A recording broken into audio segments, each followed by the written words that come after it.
Thank you for choosing to watch another free e-learning tutorial from dakinane.com.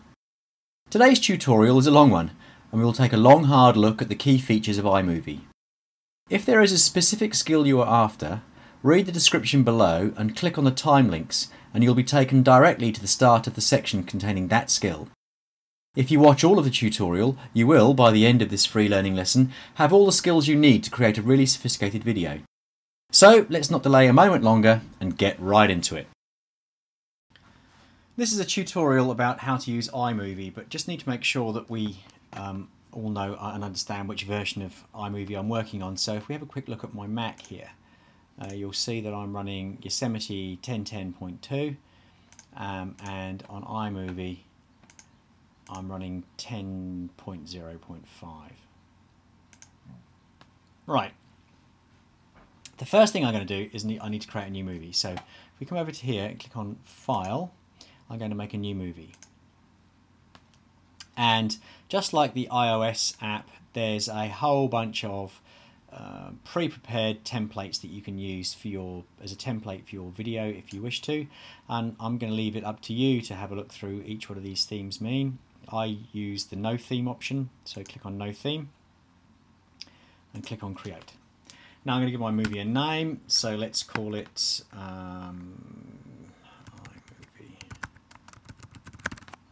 Click OK, and it's got the event slideshow, but we'll deal with that in a moment. Just click OK. So here we go. What it's done straight away is it's pulled in the PowerPoint slideshow video clips that I've taken from a different movie, which I could use if I wanted to. But we use this to actually have a look at the environment. Down the bottom here is the timeline. And in the timeline you can drop in your clips and you can storyboard your clips and then you can start to edit them. So if we look over here on the right hand side, you can see a zoom option here which allows us, which you can't see at the moment, but it allows us to zoom in and out of our clips.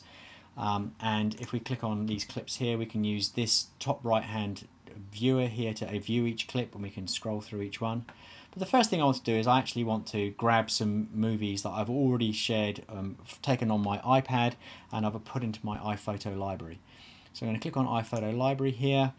I've got all my events organised here that I've ever taken, so I'm going to search for them, and it's a whole bunch of garden videos, I think it's called. I'll just click on garden and scroll through this. So I took a whole bunch of videos from my garden.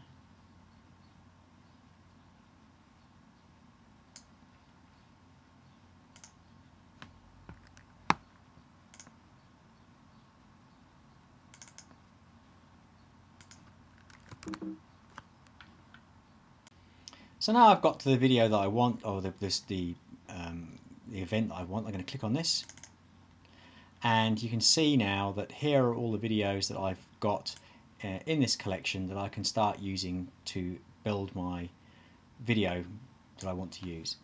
So let's just look at these clips here. As you can see, as in the left hand side here, you can see the orange bar by my mouse pointer here. That allows me to roughly scroll over each clip and decide whether I want to have these clips in my video. So let's have a look through this. Let's think, yeah, that could be quite cool. I'll have that one. So I'm going to click on this, 2 taps. I want to grab that video. I want to grab the whole thing, and I'll edit it in a moment. So I've clicked it so it's gone completely orange, and now can you see the mouse pointer has gone into a hand. I can just click and drag that down into the timeline here. And this is when the zoom option over on the right becomes a useful option, because I want to storyboard my ideas first. So I'm just going to grab that clip, and so I can go down here, and again you can see, so let's go down here, let's scroll down somewhere, another one, let's look through here. What does this look like? This doesn't look too bad at all. So again I'm going to highlight the whole thing, drag that down to make my video. There's a clip of some water somewhere. Yeah, I'll grab this whole clip as well and drag that down. Not quite sure what I'll do with that yet. There's another video clip here, so I'll grab that. So here's my timeline. And now what you can see is I can do something with this. Does this kind of make any logical sense? I've gone from the top of the stairs down to the bottom, progressed along here a little bit. I don't really like that. We'll do something about that in a minute. We'll have to edit that out. Got this, and then we got this. So yeah, that'll do for starters. So what we've done is we have simply imported our video and just dragged it into a storyboard.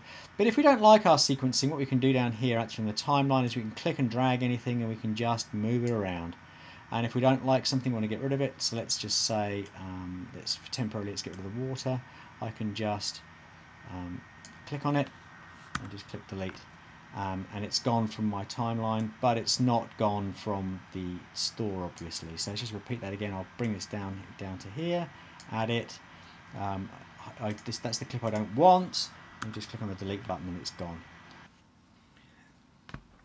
So let's have a look more detail at actually editing our video clips now that we've storyboarded them. So let's just start having a look at some of these ones here. So let's look at the actual timeline section here. The playhead is this white arrow and line here, or yellow if you're over the top of it. And you can place this anywhere you like, and you can see in the top right hand corner here it's scrolling through the images as I want to. You can control that with your mouse, or if you want to stop and start, you press the space bar and it will start playing, and press stop and it will play again. So you can use this tool to get you to some edit points. Stop there. And so you can use this. So if we zoom in, and we're going to be looking at this second clip here, because this is the one I want to edit. What we can see here is that as we come down the pathway here, there's some sort of debris at the end here, and I don't want to watch that. So I want to come to probably stop about here. Now there's two things that we can do. We can just simply edit this back to the play point, and there are some options that you can do. You can get to there and you can drag this back. So I should just drag that back to the playhead, and that'll do me. And that video will stop. I'll just undo that.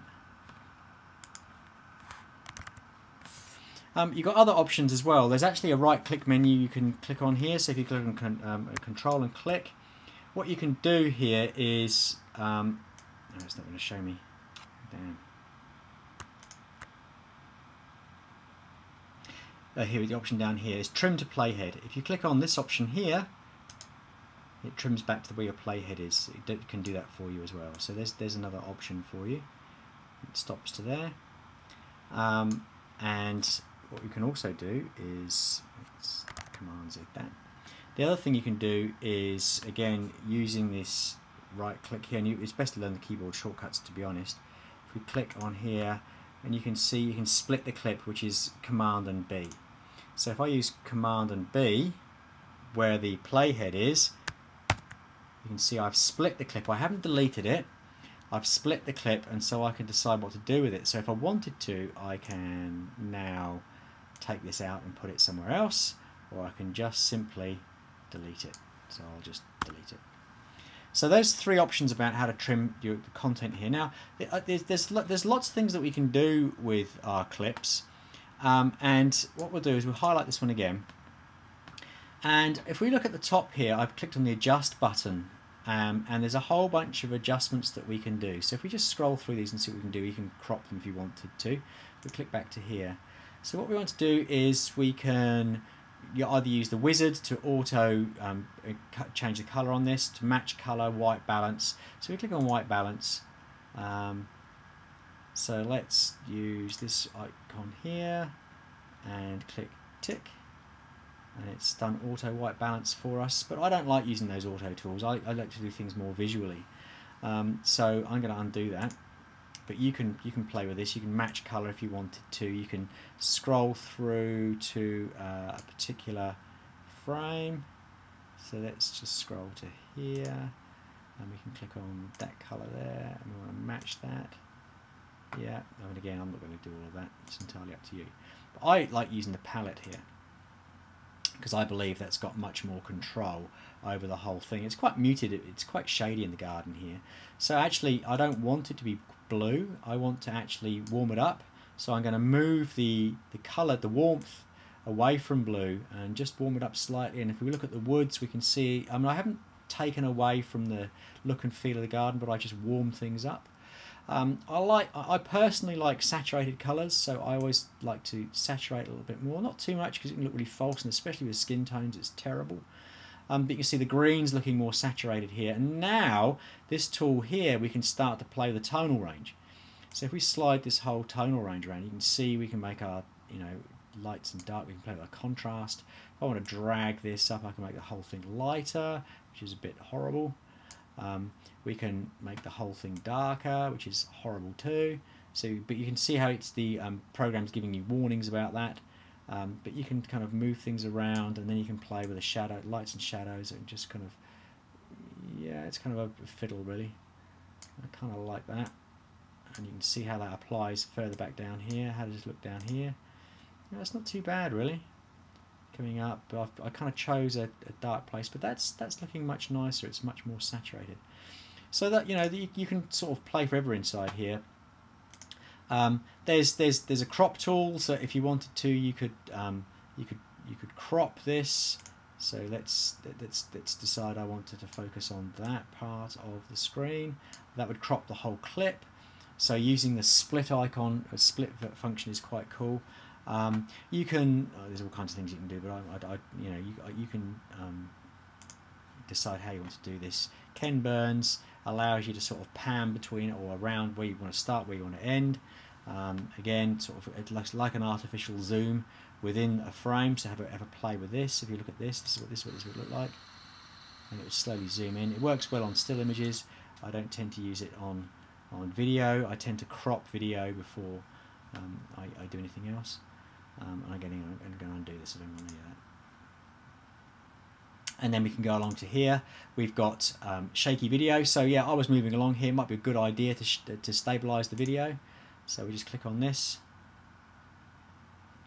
because I was walking along, and this can take some time depending on the length of the clip.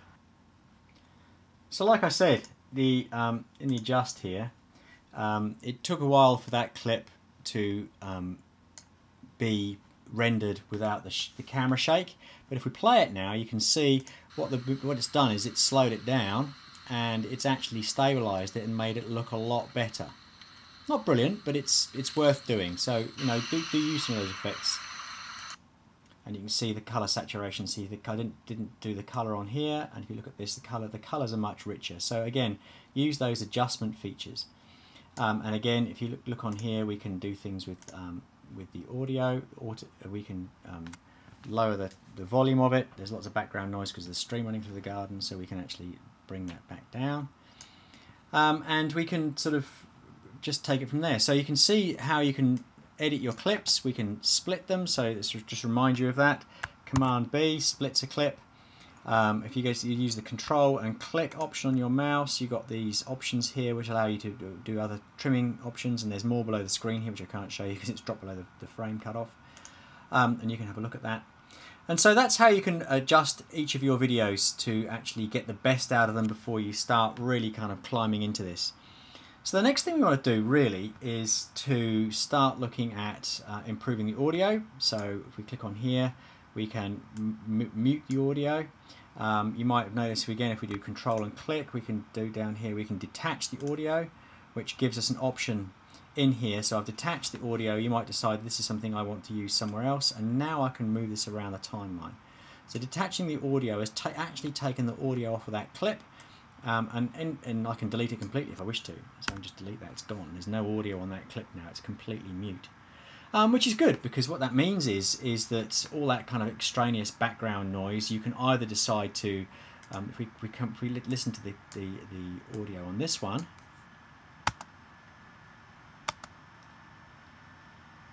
I'll use the audio a bit louder. I mean, it's a stream, it's a bit white noisy.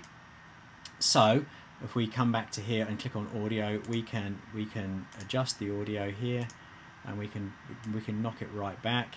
Or like I say, if we use the Control click and detach audio, we can actually take it out completely, and so we've now got a completely mute track. And that now means that we're ready for a voiceover. So to add voiceover, what we can do here is we simply click on the V key, and the V key comes up. It activates the microphone built into the Mac here. There's some options here. If we click on here, you can, if you've got your own built-in input, you can use an external microphone, but I'm going to use the one actually in the keyboard here. You can elect mute project. That's ticked by default now because I've actually removed the audio from it, so it is mute. And you just simply put the playhead where you want your audio to start, and you click on the microphone. It counts you down, and you can start recording. And you can see here it's recording my voice as we go along, and we can talk for as long as we want to, read a script, we'll do what you want to do, and it will be appropriate to the clips that you're using. You can time your run with your clip, and when you're finished, press the space bar, and here you can see is the audio clip. I can click on this. I've got adjustments here, so you can decide over here if we have background noise. I can lower the volume of other clips, so the content on the video clip, if it were there, would be dipped anyway in preference to my voiceover. Again, because it's entirely separate from the video, I can move it around, and we can delete it completely if we wish to. I'll leave it in. Those of you that have been watching my videos for a while will notice that in all my videos in the bottom right hand corner I've got my logo. So I'm going to show you now how to put that on. So I've got a logo, or a bug as they're called, I guess, over here, and so if I click on, just do it, here we go. Now I've got this image that I pull in. Now this is a PNG file, and that means it's been done on a transparent background.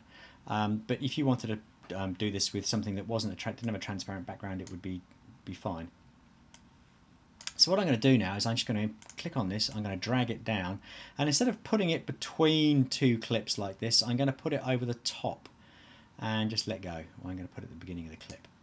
There we go. And so what we've got here is we've got this big as icon over my video here, and because it's transparent I can see through the bits that are transparent and see to the background, and you know, what's see-through is not. Now I want to make this last for the whole duration of the clip, so I can just click and drag that to here. So this, if we look at the playhead, but it's way too big, so we're going to click on this, we're going to adjust it. So what we can do is we can click on here, and we're going to click on adjust. It's cutaway. In fact, what I want is picture in picture, and I want to, that's better. So what you had here was cutaway, which I don't want. I want over here picture in picture, which is much smaller, and it gives me these options here with these handles to make this as big or as little as I want to. I can make it as big as I want to because I can stretch it now, and also I can move it around. So I can put it in the bottom corner, and I can make it smaller. But we've still got some options here as well. Over here on the right hand side I've got no border, but you can put a border around it if you want to. You click on this icon here, you can change the colour of your border. So if I wanted to, I could put a nice green border around the outside. Why I'd want to do that I don't know, but there you go. There's my border. Close that. There's my border. I don't want that, so click off that. If you wanted to, again, I can put a shadow on here if I wanted to, on here, but again, it doesn't really show. Picture in picture, yep, that's all good. So that's how you can add picture in picture icons here. So if I wanted to do on another clip, let's do this elsewhere. Let's come over here. I want to put a picture in picture icon over here. So I'm going to come back to my events over here, and let's come back to let's go back to garden again. So let's click on here. Let's say, for example, I wanted to put this picture of this epiphyte in here. Yeah, that's appropriate. King Fern, where is it? Right, say I wanted to put this in here, to do the same thing, I can just click and drag this down onto here. And what we get is our whole picture this time because there's no transparency. And you've got this whole Ken Burn thing going on, which I personally detest. So what we do is come to here, we come back to here, it's not a cutaway, I want it to be picture in picture, so I can now make it the size that I want it to be. And in this instance, it may well be preferable to actually have a border, so let's put a thick border around the outside of it so you can differentiate the picture from the video, and you can put a drop shadow on there as well if you wanted to. And you know, but these tend to be a bit gimmicky. But now what that means is that for the duration of this clip, we're going along here. Actually, we're going along towards where the we don't go past the king fern. It doesn't matter, but you can use that as a label, and this will then show as a picture in picture. But you know, can you see how as we're playing here that video is moving around, and that's that example of those Ken Burns. I don't like that, so we click on this, and I'm going to come to crop now. I don't like Ken Burns. I like to fit, and we can crop to fill, so we can decide I want this bit, so we can actually crop this exactly as we want it to be. Crop to fill, so I want this just to be as a label, and then click OK. And so now when this plays, it's not going to move, it's not going to be irritating, it's going to just be there and have a still image. But if you like that Ken Burns motion stuff, you can use all of that. Personally I don't. And so that's how we can put picture in picture. We've covered quite a bit in this tutorial so far. We've looked at picture in picture, I've shown you how to slice and edit movies, move things around, do your storyboard, etc, etc. And now it's time to move on to titles. So again, if we look over here on the left hand side of the iMovie setup here, in the bottom left hand corner you've got a whole stuff in the content library, and we're going to look at titles now. So I'm going to click on titles. And there's a whole range of stuff that you can choose and use in here. You know, even your Star Wars stuff if you want to. I mean, you can go really over the top. I mean, titles should be used to inform and not distract, really. So let's just look at this. I'm going to drag this title to the beginning of my movie here, and I'm going to enter some text.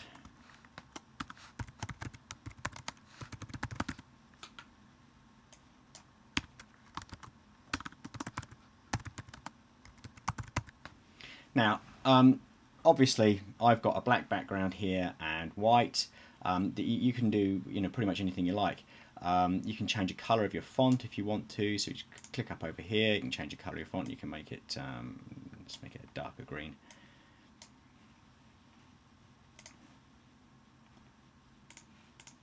And my changes have been made. And so, you know, it's pretty standard, but you can still use that picture-in-picture trick if you like. So I can actually add a picture to my title here. So if we come back to my photo library, and I'm going to choose this picture here, I'm going to put this over the top of my title, and again, because it's done as cutaway, I want it as picture-in-picture, so I'm going to click down here. Here's my picture, and I can now use this whole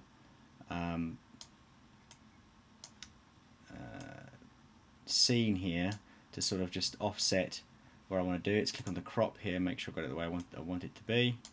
Yeah, probably. That's as good as anything. But you can see it's exactly the same. Okay, yeah, that'll do. So that's my title.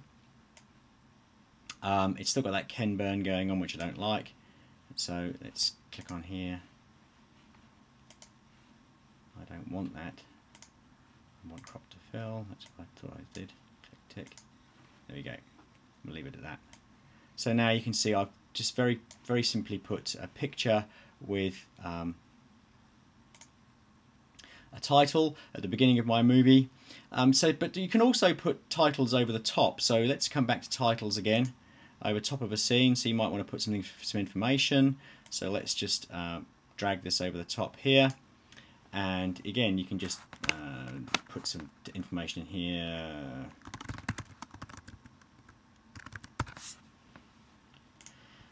Now if we come back down to our timeline here, the controls for this whole title can be managed through the timeline here, so I can move it around if I want to. I can, get rid of it.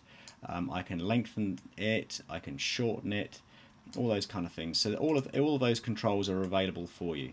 So it's just it's just a question of your creativity and deciding what you want to do and how you want it to work and where you want to put stuff and the kind of stuff that you want to do. I would also advise thinking about visual literacy and try not to overdo things, but certainly inform your readers in a subtle way about your viewers, about what's happening in a particular video, and that way you can really use titles quite creatively. If you hung in this far, thank you very much. It's been a very long tutorial. The last thing I want to cover today is sound, music. I've already shown you using the V key how to add your own voiceover, but now let's have a look at adding some background music. So just click hide on V again. So let's come back down to iTunes. Now the temptation using iTunes will be to use music that you don't have the copyright for.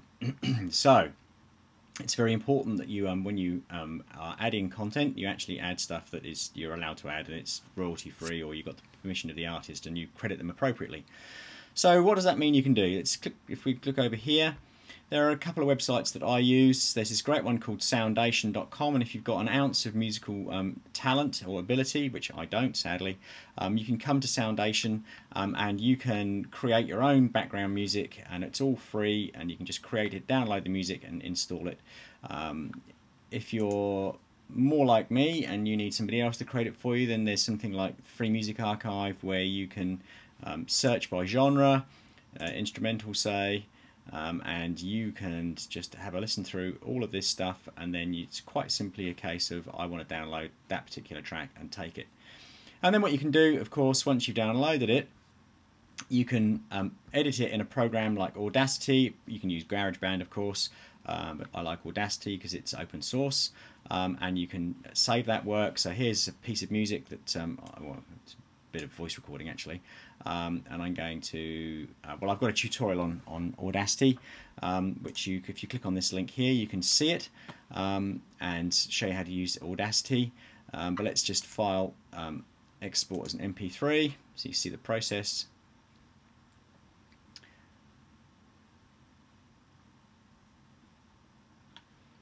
Here we go, and give it a name,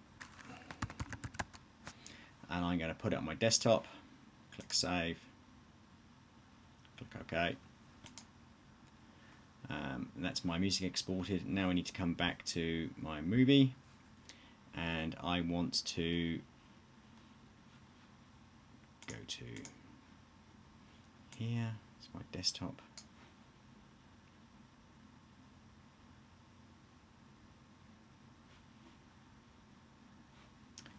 Let's just close all of these.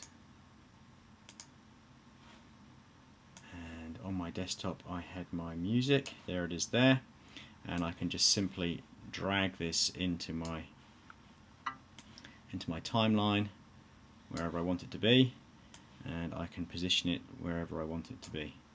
And so that's how we can bring music in, and I would strongly recommend that you are not tempted to put royalty-free music into copyrighted music into any of your creations, because you don't know where it's going to end up, and once it's online, of course, well, by putting it in, you've already remixed and contravened your copyright license. So lecture over. Use your royalty-free stuff, can make your own, much better satisfaction of a job well done. And that really is iMovie in a nutshell. Of course, it's a very powerful tool. There's much more you can do with it, but as a kind of general overview, we can look at green screening next time and how to set that up, but I think this tutorial has gone on long enough. So thanks for hanging on in there. Please click on the subscribe button and subscribe and follow more of my tutorials. Click like. We do like your feedback, and all feedback is gratefully accepted. Thanks for watching this free tutorial. Your support is important to us and we value your feedback, so please leave a comment below, and also don't forget to like us. Finally, if you learned a lot from this tutorial and you want to learn more, why not subscribe to us and you'll be automatically informed of our latest tutorials when we publish them. We aim to do this every week. Click on the link above to subscribe. You won't regret it. Thanks a lot for your support.